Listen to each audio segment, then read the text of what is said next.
حضرت محمد مصطفیٰ صلی اللہ علیہ وآلہ وسلم کی ہستی وہ ہستی ہے کہ جس ہستی کو اللہ رب العالمین نے اپنی پہچان کے لیے بنایا۔ رب العالمین نے فرمایا میں چھپا ہوا خزانہ تھا اور میں نے چاہا کہ میں اپنی پہچان کرواؤں، اپنی معرفت کرواؤں لوگوں کو، تو رب العالمین نے پھر اپنی پہچان کے لیے سب سے پہلے نور محمد مصطفیٰ صلی اللہ علیہ وآلہ وسلم کو خلق فرمایا۔ جب یہ کائنات نہیں تھی، یہ دنیا نہیں تھی، کچھ بھی نہیں تھا، جب وقت بھی نہیں تھا، کچھ نہیں تھا، تو وہ نور محمد مصطفیٰ صلی اللہ علیہ وآلہ وسلم اس وقت بھی تھا۔ اللہ تعالیٰ نے ان کو خلق فرمایا سب سے پہلے، اور بھیجا تمام نبیوں کے آخر میں کہ وہ محنت، وہ دین، وہ شریعت جو حضرت آدم علیہ السلام سے شروع ہوئی فلاح انسانیت کے لیے اور انسانوں کی ہدایت کے لیے جو محنت شروع کی اللہ تعالیٰ نے، اور مقصد کیا تھا کہ اللہ رب العالمین اپنی پہچان کروانا چاہتے ہیں، اپنی معرفت کروانا چاہتے ہیں، اس کے لیے سید الانبیاء کو خلق فرمایا، اور پھر نبیوں کا سلسلہ آتا رہا، چلتا رہا۔ سید الانبیاء کو آخر میں بھیجا اس دنیا میں اور پورا دین مکمل کیا سید الانبیاء کے ہاتھوں، اور پھر تاکہ ہم پہچان کر سکیں رب العالمین کی، اور رب العالمین کی اگر پہچان ہو گئی تو یہ مقصد انسانیت ہے۔ تو سید الانبیاء اس وقت بھی موجود تھے جب کچھ بھی نہیں تھا، اور پھر سید الانبیاء کے نور سے ایک اور نور خلق فرمایا رب العالمین نے، وہ تھا مولا علی علیہ السلام کا نور مبارک، اور پھر اس نور سے بی بی سیدہ فاطمہ الزہرا کو خلق فرمایا، اور پھر اس نور یعنی اسی نور سے پھر یعنی اسی نور کو، سید الانبیاء کے نور کو، مولا علی کے نور بھی اسی سے خلق فرمایا، پھر اسی سے بی بی سیدہ کا نور خلق ہوا، اسی سے امام حسن مجتبی اور امام حسین علیہ السلام خلق ہوئے، اور یہ سلسلہ امامت ہے جو اب آخری نبی کے بعد چل رہا ہے، اور اب ہم اس زمانے میں موجود ہیں کہ جو زمانہ غیبت امام مہدی علیہ السلام ہے۔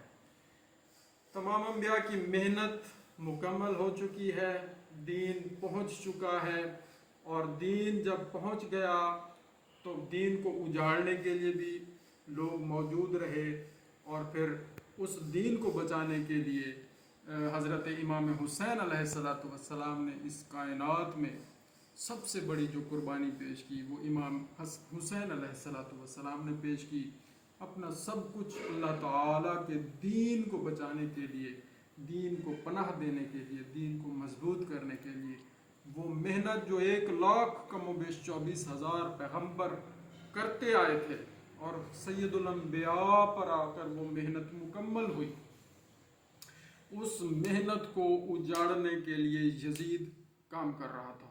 وہ چاہتا تھا کہ لا الہ الا اللہ ختم ہو جائے، نعوذ باللہ، وہ چاہتا تھا محمد الرسول اللہ ختم ہو جائے، وہ چاہتا تھا علی ولی اللہ ختم ہو جائے، نعوذ باللہ نعوذ باللہ۔ تو اس کے لیے کیا کیا اس نے؟ سن 61 ہجری میں واقعہ کربلا ہوا۔ کیا ہوا؟ واقعہ کربلا میں شہادتیں ہوئیں، امام حسین علیہ السلام کے ساتھ باقی 71 شہداء ہوئے، اور اطرت امام حسین علیہ السلام مخدرات عصمت کو قید کیا گیا، قید و بند کی صعوبتیں برداشت کی گئیں۔ مقصد کیا تھا یزید کا؟ نعوذ باللہ، وہ کہتا تھا میں نے بدلہ لیا ہے احد اور بدر کا۔ احد اور بدر کی جنگوں میں مولا علی علیہ السلام نے اللہ کے دین کی خاطر جنگیں لڑی اور کافروں کو مارا تھا۔ وہ جو کافر اور کفار مارے گئے تھے ان کی اولادوں میں سے یہ یزید بھی تھا، اور دل سے یہ لوگ ایمان لائے نہیں تھے، انہوں نے لبادہ اڑا ہوا تھا، اور انہوں نے کہا، ان لوگوں نے کہا کہ ہم اس حکومت کو، اس دین کو ختم کر دیں گے جو محمد مصطفیٰ صلی اللہ علیہ وآلہ وسلم لائے ہیں۔ تو کیا کیا؟ حملہ کیا، بیعت مانگی۔ بیعت کہاں کرنی تھی امام حسین علیہ السلام نے؟ نہیں کی، کیونکہ اگر وہ خدا نخواستہ بیعت کا مطلب یہ تھا کہ 1,24,000 پیغمبروں کی محنت پر پانی پھر گیا۔ وہ جو محنت تمام انبیاء کر کے لائے تھے، جو دین تمام انبیاء پہنچا کر پہنچا چکے تھے، مکمل کر چکے تھے، اس دین خدا کو یہ ختم کرنا چاہ رہا تھا۔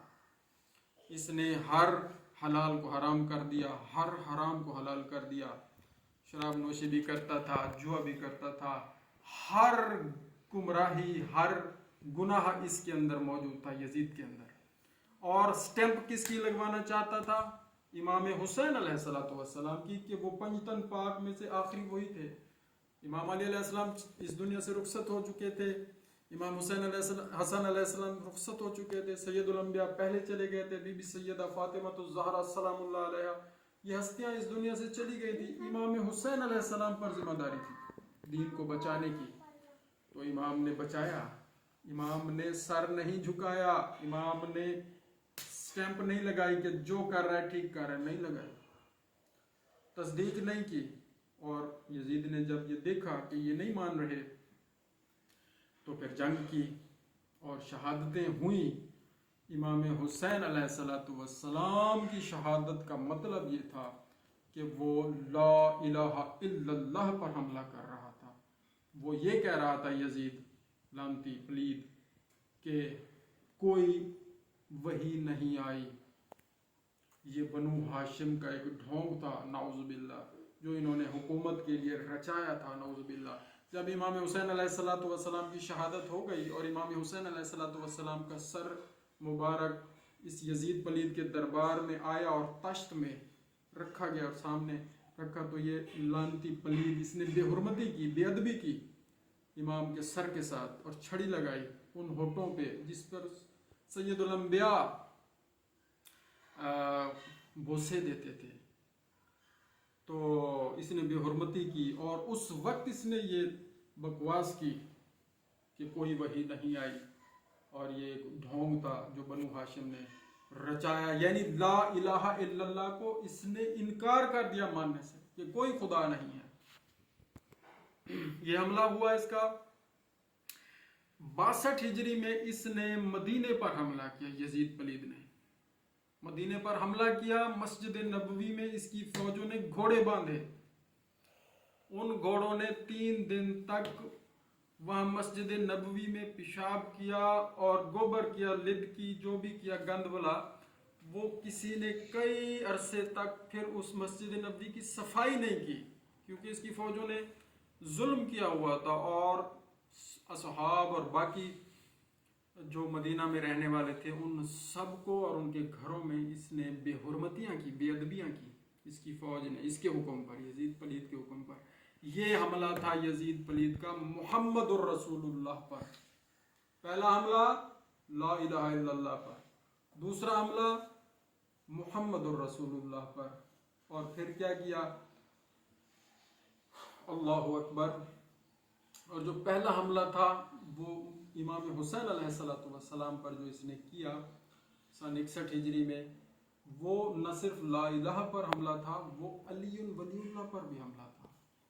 وہ امامت امام علی علیہ السلام کو جس نے نہ مانا، اس نے لا الہ الا اللہ کو نہیں مانا۔ اسی طرح پھر اس نے حملہ کیا، مدینے پہ حملہ کرنے کے بعد مکہ پر اس نے حملہ کیا، خانہ کعبہ پر اس نے چڑھائی کی، خانہ کعبہ جو اللہ کا گھر ہے۔ اور یہ حملہ تو بالکل لوگوں کو سمجھ آ گیا کہ اللہ کے گھر پر حملہ کا مطلب کیا ہے، لا الہ الا اللہ پر حملہ۔ امام حسین پر حملہ علی ولی اللہ پہ حملہ تھا ایکچولی، اور مدینے پر حملہ محمد الرسول اللہ پر حملہ تھا، اور خانہ کعبہ پر حملہ لا الہ الا اللہ پر حملہ تھا۔ یہ اس طرح اس نے سن 61 62 اور 63 ہجری میں یہ کام اس پلید نے کیے اور پوری طرح بے نقاب ہو گیا، اور بے نقاب ہو گیا کہ ان لوگوں نے صرف حکومت حاصل کرنے کے لیے یہ یزید نے اور ان کے حواریوں نے یہ لبادہ اوڑھا ہوا تھا اور ان کو حکومت چاہیے تھی، اور پھر اس حملے کے بعد 2-3 مہینے کے بعد یہ مر بھی گیا۔ اس کا بڑا انجام ہوا، بڑا برا انجام ہوا۔ اس نے ایک بندر پالا ہوا تھا، اس کا بڑا برا حال ہوا۔ اس کو پیاس لگتی تھی، پانی پیتا تھا، پیاس نہیں اترتی تھی، اور اس کو سکون نہیں آتا تھا، اس کو یہ بے سکون اور بے چین رہتا تھا۔ تو حکیم لوگ آئے، انہوں نے کہا جاؤ شکار کرو، کچھ طبیعت بہل جائے گی۔ تو اس نے ایک بندر پالا ہوا تھا، یہ ساتھ لے کے گیا، فوجیں بھی ساتھ لے کے گیا اور جنگل میں چلا گیا، اور ایک ہرن کو دیکھا۔ وہ ہرن کون تھا؟ اصل میں فرشتہ خدا تھا، اللہ کے حکم سے آیا تھا ہرن کی شکل میں۔ تو اس نے اس کا پیچھا کیا، جب پیچھا کیا تو فوجیں پیچھے رہ گئی، آگے چلا گیا، اور جب اس نے واپس مڑنا چاہا، ہرن تو ہاتھ کہاں آنا تھا، وہ تو آگے آگے بھاگتا گیا، پیچھے سے لوہے کی دیوار نظر آتی تھی، یہ پیچھے مڑ نہیں سکتا تھا۔ پھر آگے بڑھنا چاہتا تھا، آگے بھی دیوار، سائڈ پہ ادھر ادھر جہاں بھی جاتا تھا اس کو لوہے کی دیوار ملتی تھی، اور پھر وہاں اس کا بڑا برا حشر ہوا، اور یہ پلید وہاں پر اس کا کچھ روایات میں ہے کہ پاؤں پھر اس رکاب میں اڑا اور یہ گرا، اور اس کا سر وہاں پہ زخمی ہوا، اور پھر یہ کئی مطلب وہاں پہ گھسیٹتا رہا گھوڑا اس کو لے کے نا، اس کا بڑا برا حال ہوا، اور پھر فنار ہو گیا، اور فنار ہونے کے بعد یہ کوئی مسخ شدہ کہتے ہیں بندر کی شکل میں یہ تبدیل ہو گیا تھا۔ اور یہ وہ لوگ ہیں جنہوں نے اہل بیت اطہار پر ظلم کیے، جنہوں نے کیے کربلا میں، ان کا انجام اسی طرح برا ہوا۔ وہ کسی نہ کسی جانور کی شکل اختیار کر گئے، جیسے شیمر پلید اپنی موت کے فوراً بعد کتا بن گیا تھا۔ جس نے یہ اہل بیت اطہار پر کربلا میں اور بعد میں ظلم کیے، مظالم ڈھائے، تو ان کا انجام بہت ہی برا ہوا۔